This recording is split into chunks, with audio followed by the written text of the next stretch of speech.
Bismillahirrahmanirrahim. Assalamualaikum warahmatullahi wabarakatuh.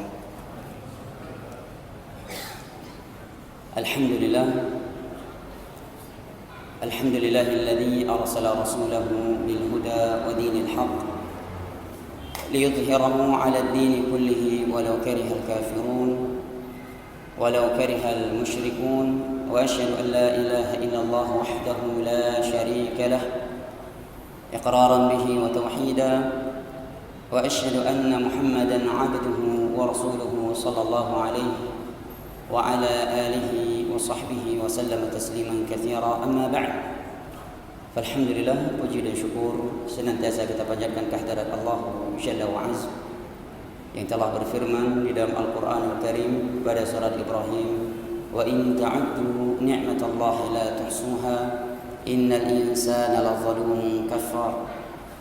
Dan kalaulah kalian ingin menghitung-hitung akan nikmat Allah atas kalian, la tuhsuha, niscaya kalian tidak akan mampu menghitungnya. Sesungguhnya manusia itu pelaku kezaliman dan kekufuran. Berkat nikmat kesehatan dan kesempatan, setelah hidayah taufik dari Allah Jalla wa Azza, kita telah melaksanakan bersama ibadah salat maghrib yang kita memohon kepada Allah, Rabbana taqabbal minna innaka antas sami'ul alim. Salawat beserta salam semoga senantiasa tersanjung sajikan kepada Nabi besar kita Muhammad bin Abdullah bin Abdul Muttalib bin Hashim bin Abdi Manaf sallallahu alaihi wasallam yang telah bersabda, wa majtama'a qaumun fi baitin min buyutillah yatluna kitaballah wa yatadarasunahu fima bainahum إلا نزلت عليهم السكينة وغشيتهم الرحمة وحفتهم الملائكة وذكرهم الله في من عنده. Dan tidaklah ada sebagian manusia berkumpul di salah satu dari rumah Allah, mengkaji dan mempelajari ayat-ayat Allah sesama mereka, melainkan akan turun kepada mereka sakinah, ketenangan ilahi, wa ghashyatumur rahmah, tercurahkan kepada mereka rahmat, wa hafathumul malaikah, malaikat-malaikat Allah meliputi mereka, wa dzakarahumullahu fi man 'indah, dan Allah akan memuji dan menyebut-nyebutkan mereka di hadapan malaikat-malaikat yang ada di sisinya. Hadis riwayat Imam Muslim dari Abu Hurairah radhiyallahu anhu. Jamaah, ibu bapak, saudara dan saudari yang saya cintai dan hormati, rahimani wa rahimakumullah. Alhamdulillah, pada malam yang penuh berkah ini kita kembali dimudahkan untuk mengikut kajian rutin yang telah libur karena lebaran ataupun bulan Ramadan sebelumnya, dan kita walillahil hamd telah berada di pertengahan dari bulan Syawal, dan insyaallah taala pada kajian berikutnya kita akan membahas kitab Riyadhus Shalihin. Kitab Riyadhus Shalihin yang berjudul Taman-taman orang-orang saleh, karya Al-Imam An-Nawawi rahimahullahu ta'ala.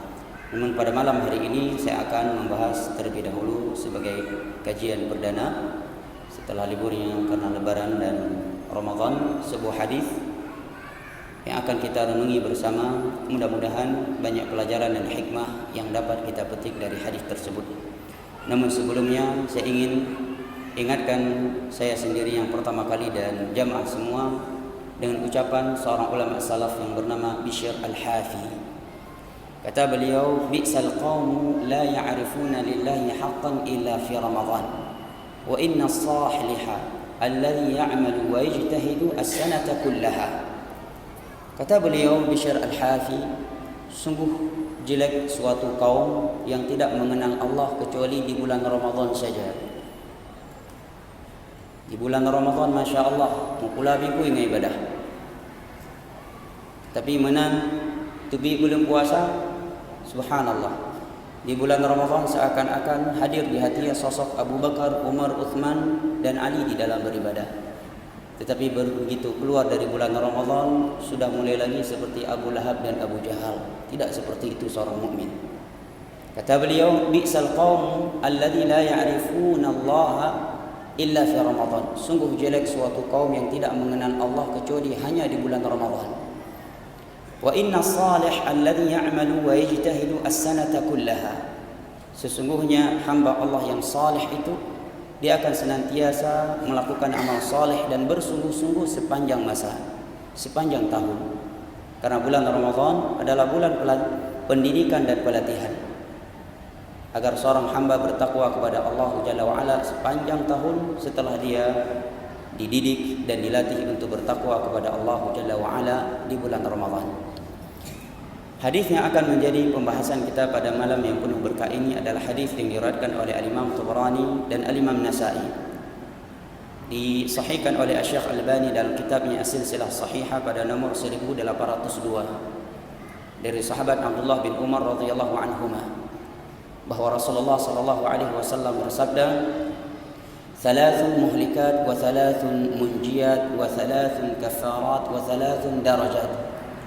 فأما المهلكات فشح مطاع وهوى متبع وإعجاب المرء بنفسه وأما المنجيات فالعدل في الغضب والرضا والقصد في الفقر والغنى وخشية الله في السر والعلانية وأما الكفارات فانتظار الصلاة بعد الصلاة وإسباغ الوضوء في السبرات ونقل الأقدام إلى الجماعات وأما الدرجات فإطعام طعام وإفشاء السلام والصلاة بالليل والناس نيام. Terjemahan teks hadis di atas, 3 perkara yang dapat menghancurkan, 3 perkara yang dapat mendatangkan kesuksesan, 3 perkara yang dapat menghapuskan dosa, dan 3 perkara yang dapat mengangkat derajat seorang hamba di sisi Allah Jalla wa'ala. فأما المهلكات فشح مطاع وهوى متبع وإعجاب المرء بنفسه. Adapun 3 hal yang dapat merusak adalah sifat syuh yang selalu ditaati. Nanti akan kita sebutkan penjelasan beberapa ahli hadis apa yang dimaksud dengan sifat syuh. Syuh yang selalu ia taati. Wa hawan muttaba', hawa nafsu yang senantiasa dia ikuti. Wa i'jabul mar'i bi nafsihi. Dan yang ketiga adalah sifat ta'ajub dengan kondisi dirinya, punya sifat ujub. Wa amal munjiyat, adapun 3 perkara yang dapat mendatangkan kesuksesan, ketentraman, kebahagiaan, fala adlu fil ghadhabi war ridha. Yang pertama adalah sifat adil di saat marah atau di saat senang. Wal qasdu fil faqri wal ghina, dia senantiasa lurus di atas ketentuan Allah Jalla wa'ala, baik ketika dianugerahkan kekayaan atau sedang diuji dengan kemiskinan. Wa khasyatullahi fi sirri wal alaniyah, dan yang ketiga adalah rasa takut kepada Allah Jalla wa'ala, baik ketika bersendirian atau di halayak keramaian. Wa amal kafarat fantidharu salati ba'da salah wa isbaghul wudu' fi sabarat wa naqlul aqdami ila al jama'at. Adapun 3 perkara yang dapat menghapuskan dosa, maka adalah menunggu masuknya waktu salat setelah menunaikan salat sebelumnya. Isbaghul wudu' fi sabarat, menyempurnakan wudu sekalipun sekalipun udara dingin, tentunya dingin yang tidak menyakitkan dan tidak mendatangkan mudarat bagi tubuhnya. Karena kapan hal itu terjadi, maka dianjurkan seorang hamba untuk bertayamum. Wa naqlul aqdami ilal jama'at, yang ketiga adalah banyaknya langkah yang dia angkat menuju salat jamaah.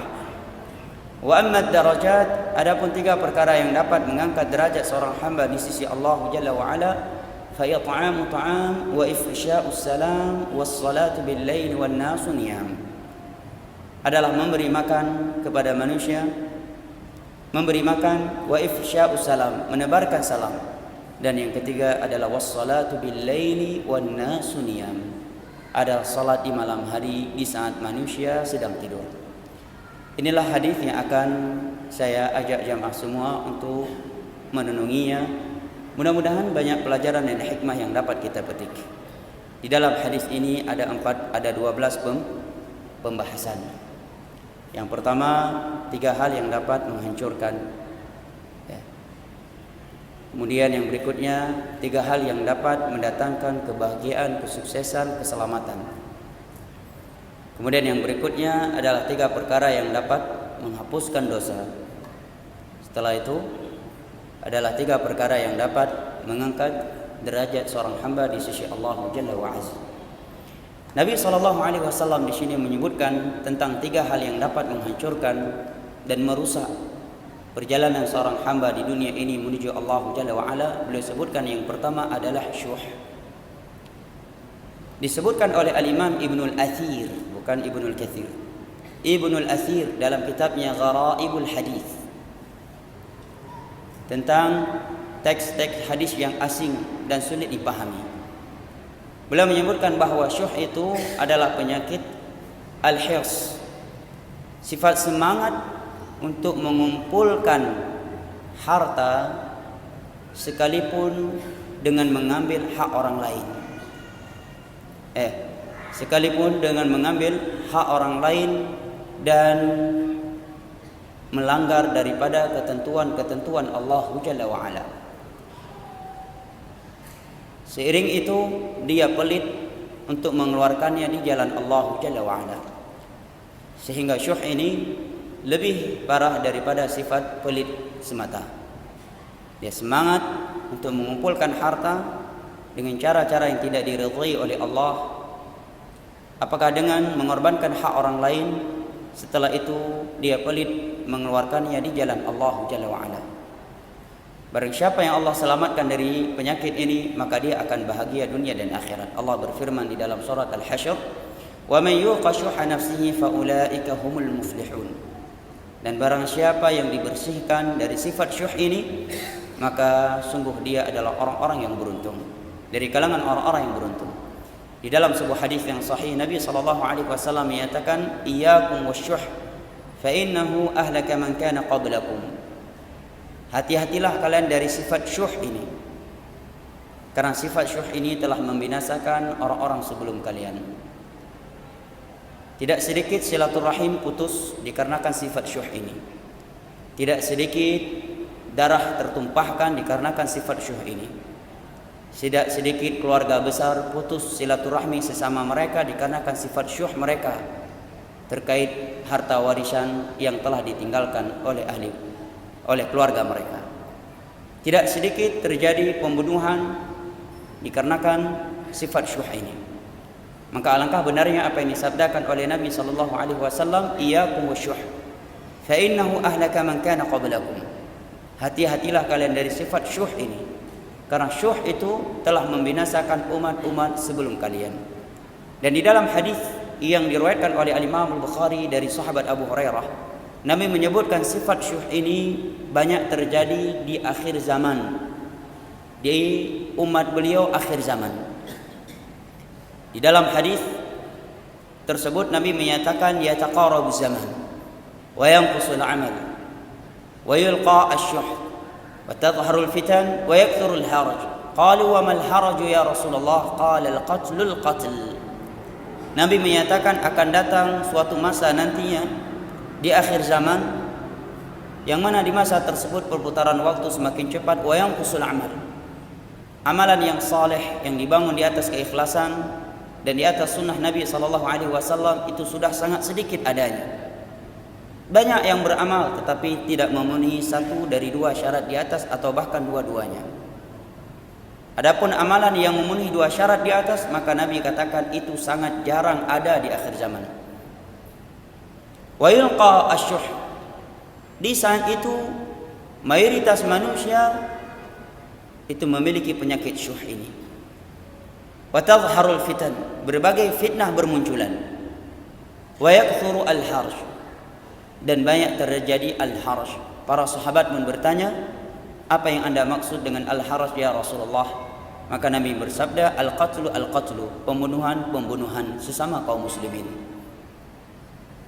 Apabila kita merenungi beberapa hadis di atas ini, maka kita sadari bahwa inilah masa yang beliau sebutkan tersebut. Beliau katakan di akhir zaman mayoritas umat ini ditimpa oleh penyakit syuh ini. Semangat di dalam mengumpulkan dunia sekalipun dengan cara yang bertentangan dengan ketentuan Allah Jalla wa Ala, dan enggan mengeluarkannya di jalan Allah Jalla wa Ala, yang menyebabkan mereka lupa akan kematian. Dan ini adalah sebab kehancuran umat Islam ini. Di dalam hadis yang sahih Nabi SAW menyatakan, tada'al alaikumul umamu kama tada'al akalatu ala qus'atiha.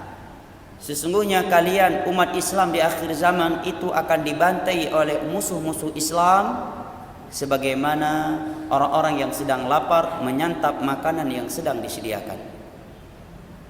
Para sahabat bertanya, amin qillatina yawma idin ya Rasulullah, apakah umat Islam di saat itu dibantai oleh umat-umat selain Islam dikarenakan jumlah mereka yang sedikit ya Rasulullah, yang minoritas ya Rasulullah? Maka Nabi menjawab, tidak, bal hum katsir walakinnahum ghutha'un ka ghutha'is sayl. Jumlah kaum muslimin di saat itu sangatlah banyak, tetapi jumlah mereka yang banyak itu laksana buih di lautan. Wa yuqdhafu fi qulubihimul wahn. Sangat banyak di antara mereka yang di hatinya itu punya penyakit wahan. Wa mal wahnu ya Rasulullah? Para sahabat pun bertanya, apa yang Anda maksud dengan penyakit wahan yang menimpa mayoritas umatmu di akhir zaman ya Rasulullah? Maka Nabi menjawab, hubbud dunya wa karahiyatul maut. Cinta kepada dunia yang melalaikan mereka dari akhirat dan benci dari yang namanya kematian. Dan kalau kita hitung-hitung sebagaimana ini disebutkan bahwa jumlah manusia di dunia saat ini kurang lebih 7 miliar. 1 miliar beragama, berstatus muslim. Dari 1 miliar yang berstatus muslim, berKTP muslim ini, mayoritasnya melakukan salat atau minoritasnya? Minoritas. Dari minoritas yang melakukan salat tersebut, sudah benar-benar memahami salat, sifat salat yang dicontohkan oleh Rasulullah ataukah minoritas? Jawabannya minoritas. Sehingga Nabi sebutkan tadi, ghutha'un ka ghutha'is sayl. Jumlah kaum muslimin di akhir zaman seperti buih di lautan. Di dalam hadis Abdullah bin Umar yang diriwayatkan oleh Al-Imam Abu Daud dan Al-Imam Tirmidzi, Nabi SAW juga menyebutkan sebab kehancuran umat ini. Beliau menyatakan, idza tabaya'tum bil 'ina wa akhadhtum adnab al-baqar wa raditum biz-zar' wa taraktumul jihad fi sabilillah sallatallahu 'alaikum dhullan la yanzi'uhu 'ankum hatta tarji'u ila dinikum. Apabila kalian sudah mulai melakukan muamalah jual beli dengan cara-cara riba, kalian telah lalai dengan peternakan kalian. Wa raditum biz-zar', kalian juga telah lalai dengan pertanian kalian. Wa taraktumul jihad fi sabilillah, dan kalian tidak mau lagi membela agama Allah. Jarang-jarang ada orang yang merasa marah tatkala agama Allah dihina. Saat ini jarang-jarang ada yang risih tatkala Allah Subhanahu wa taala dimaksiati di depannya. Bahkan jarang-jarang ada orang yang mengingkari kemungkaran-kemungkaran yang terjadi di dalam masjid-masjid Allah. Lelaki dan wanita yang bukan pasangan suami istri selfie-selfian di dalam masjid Allah, berdampingan dan bersentuhan dan berjabat tangan di dalam rumah Allah Jalla wa'ala. Ini sudah jarang lagi ditegur. Padahal Nabi menyatakan, la an yut'ana ahadakum fi ra'si bimikhiyatin min hadid khairul lahu min an yamussa yada imra'atin la tahillulah. Ditusuknya kepala kalian dengan jarum daripada besi, itu lebih baik daripada kalian berjabat tangan dengan wanita yang bukan mahram. Hadis riwayat Al-Imam Tabarani dari Ma'qil bin Yasar radhiyallahu anhu. Maka Nabi SAW menyatakan, apabila kondisi kalian sudah seperti itu, tidak lagi memperhatikan halal dan haram, tidak lagi memperhatikan batasan-batasan Allah, sallatallahu alaikum dhullan, Allah akan turunkan kehinaan kepada umat Islam ini. La yanzi'u ankum hatta tarji'u ila dinikum, Allah tidak akan menariknya dari kalian hingga kalian mau kembali kepada agama kalian. Ini penjelasan pertama untuk poin yang pertama dari hadis di atas. Kemudian Nabi SAW menyebutkan yang kedua yang dapat menghancurkan seseorang adalah hawan muttaba', adalah hawa nafsu yang dituruti. Dan Allah Jalla wa'ala telah menyebutkan bahwa nafsu ini selalu mengajak manusia kepada sesuatu yang buruk. Innan nafsa la'ammaratun bis-su'i illa ma rahima rabbi. Sesungguhnya jiwa ini selalu mengajak manusia kepada yang buruk kecuali jiwa yang dirahmati oleh Allah. Maka agar hati kita, jiwa kita tidak memerintahkan kepada hal yang buruk, maka perbanyaklah amalan-amalan yang menurunkan rahmat Allah Jalla wa'ala kepada kita, sehingga jiwa kita tidak selalu menyuruh kita kepada keburukan, melainkan kepada kebaikan.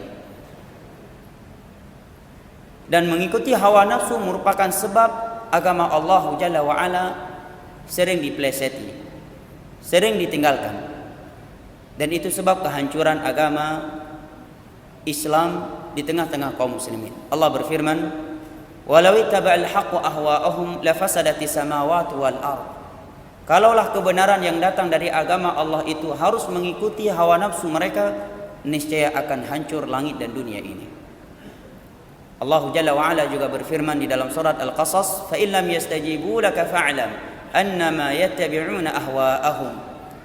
Kalau mereka juga tidak mau mengikutimu wahai Nabi Muhammad, maka ketahuilah bahwa yang mereka ikuti itu adalah hawa nafsu mereka. Dan terkadang hawa nafsu itu membuat seseorang meninggalkan ayat-ayat, hadis-hadis Nabi SAW yang telah terang kepadanya. Allah Jalla wa Ala berfirman di dalam surat Al-A'raf, "Watlu 'alaihim naba'al ladzi atainahu ayatina fansalakha minha fa'atba'ahu syaitanu fakana minal ghawin. ولو شئنا لرفعناه بها ولكنه أخلد إلى الأرض واتبع هواه فمثله كمثل الكلب إن تحمل عليه يلهث أو تتركه يلهث بئس مثل القوم الذين كذبوا بآيات الله إن الله لا يهدي القوم الظالمين." Bacakanlah kepada mereka wahai Nabi Muhammad tentang seorang hamba yang telah datang kepadanya ayat-ayat kami. Dia tahu hukum-hukum Allah, dia tahu ketentuan-ketentuan di dalam Islam. Fansalakha minha, tetapi seketika itu dia meninggalkannya. Apa akibatnya? Orang yang seperti ini, fa'atba'ahu syaitan fakana minal ghawin. Maka tatkala dia meninggalkan ayat-ayat kami tersebut, seketika itulah syaitan menyertainya sehingga dia sesat. Maka kata Imam Ibnu Qayyim, seorang ketika jauh dari Allah, jangan dia sangka karena kuatnya bisikan jiwanya atau menangnya syaitan dari bisikan malaikat, tetapi karena malaikat-malaikat Allah yang telah meninggalkannya sehingga dia dikuasai oleh musuh-musuh Allah Subhanahu wa taala dari kalangan syaitan. Walau syi'na la rafa'nahu biha walakinnahu akhlada ila al-ardi wattaba hawah. Kalaulah kami berkehendak, niscaya kami akan mengangkat dia dengan agama kami, dengan ayat-ayat kami. Tetapi dia lebih condong kepada dunia dan mengikuti hawa nafsunya. Coba perhatikan permisalan Allah untuk orang yang seperti ini. Permisalan yang sangat keras. Tapi ini ayat suci Al-Quran. Allah katakan, "Famathaluhu kamathalil kalb." Permisalan orang yang seperti itu seperti seekor anjing, kata Allah Subhanahu wa taala. Ini ayat suci Al-Quran. "In tahmil 'alaihi yalhath aw tatruku yalhath." Di mana seekor anjing itu lidahnya selalu dia keluarkan, apakah kamu membawa makanan kepadanya ataukah tidak? Demikian perumpamaan Allah Jalla wa Ala terhadap orang-orang yang meninggalkan hukum-hukum Allah Subhanahu wa taala setelah dia ketahui karena memilih hawa nafsu dan kecondongan kepada dunia. Dan dikarenakan hawa nafsu ini, banyak orang yang mempeleset agama Allah Subhanahu wa taala, yang terkadang sesuatu yang tidak kita prediksi itu bisa dipelesetkan. Contohnya, ada yang membacakan hadis Anas bin Malik dalam Bukhari Muslim. Nabi menyatakan, "Unsur akhaka zaliman aw mazluman."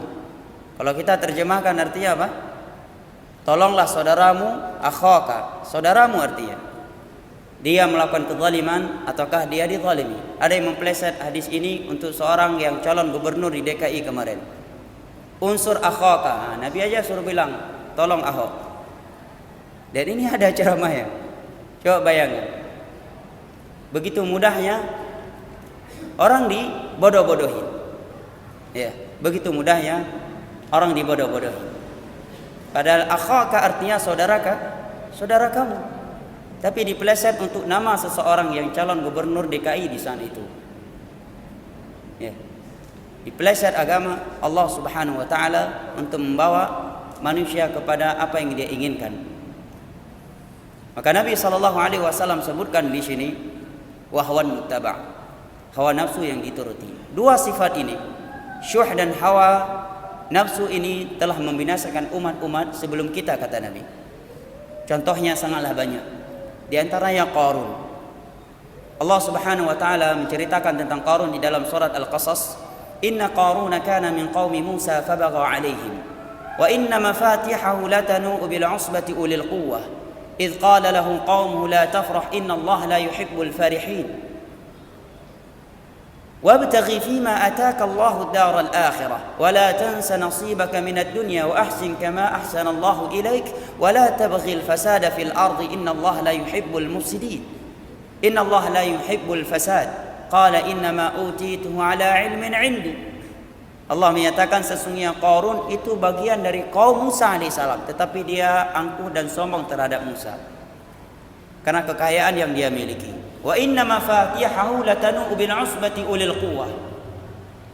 Kunci harta si Qarun itu hanya mampu diangkat oleh ulul al-usbah. Al-usbah itu ada yang menafsirkan 9 orang terkuat, ada pula yang menafsirkan 40 orang terkuat. Jadi bayangkan bagaimana kekayaan Qarun. Ya, kalau dia memiliki Edo Crash, mungkin satu Edo Crashnya harganya 1 miliar, 10 jari jemarinya ada Edo Crash. Pinanglah aku dengan Edo Crash mungkin. Kunci hartanya saja hanya mampu diangkat oleh 9 orang yang paling kuat di masa itu. Itu bisa kita bayangkan kekayaan yang luar biasa. Kalaulah orang-orang yang seperti Bill Gates dikumpulkan semuanya di dunia ini, mungkin tidak menyamai 1% kekayaan si Qarun. Ya, bos Facebook, Bill Gates dan yang semisalnya tidak menyamai 1% kekayaan si Qarun. Maka diingatkan oleh kaumnya, la tafrah inallah la yuhibbul farihin. Wahai Qarun, jangan congkak, jangan angkuh. Allah tidak mencintai orang-orang yang angkuh. Ini pesan yang pertama kaumnya kepada Qarun. Nanti akan kita lihat apa jawaban Qarun. Pesan kaumnya yang kedua, wabtaghi fima ataka Allahu daral akhirah wa la tansa nasibaka minad dunya. Carilah kehidupanmu dari kehidupan akhirat, sekalipun kamu tidak boleh melupakan bagianmu dari urusan dunia. Wa ahsin kama ahsanallahu ilaik. Yang ketiga, berbuat baiklah kepada hamba-hamba Allah sebagaimana Allah telah berbuat baik untukmu. Yang keempat, wala tabghil fasada fil ardh. Jangan kamu melakukan kerusakan dengan hartamu di dunia ini. Innallaha la yuhibbul fasad. Sesungguhnya Allah tidak mencintai orang-orang yang melakukan kerusakan. Apa jawaban Qarun? Innama utitu ala ilmin indi. Saya kaya, saya hebat seperti ini karena keilmuan pengetahuanku. Ni orang-orang yang perle kaya hayu lagi long ne jai kula lagi long jai kula. Karena ilmu pengetahuan saya, karena kehebatan saya memiliki yang seperti ini. Kemudian Allah sebutkan fa kharaja ala qaumihi fi zinatihi. Kemudian Qarun setelah itu keluar memamerkan perhiasannya di depan kaumnya. Qala alladziina yuriduna al-hayata ad-dunya ya laita lana mithla ma utiya Qarun innahu ladzu hazzin 'azim. Maka sebagian orang-orang yang cinta dunia ketika melihat perhiasan si Qarun, bisa kita bayangkan ya, kunci perhiasannya saja hanya mampu diangkat oleh 9 orang yang kuat. Nah sekarang dia keluar sedang memamerkan perhiasannya. Kira-kira bagaimana perhiasannya? Seperti saya bilang tadi, kalau ada ekor Edo Crash 10 jari jemarinya semuanya penuh dengan Edo Crash yang mungkin satunya paling murah 1 miliar. Dia sedang memamerkan. Maka sebagian mereka ketika melihat kekayaan si Qarun menyatakan, aduhai kalau kita memiliki dunia seperti Qarun ini, karena si Qarun ini orang yang sudah sukses. Standar kesuksesannya adalah keduniaan. Tetapi sebaliknya kata Allah, wa qala alladziina utul ilma wailakum thawabullahi khairun liman amana wa 'amila shalihan wa la yulaqaha illa as-sabirun. Orang-orang yang berilmu, orang-orang yang beriman berkata, binasalah kalian, sesungguhnya balasan dan kehidupan akhirat yang ada di sisi Allah itu jauh lebih baik. Bagi orang yang tidak akan ada yang memperolehnya kecuali orang-orang yang bersabar. Setelah itu Allah menyatakan, fa khasafna bihi wa bidarihil ardh.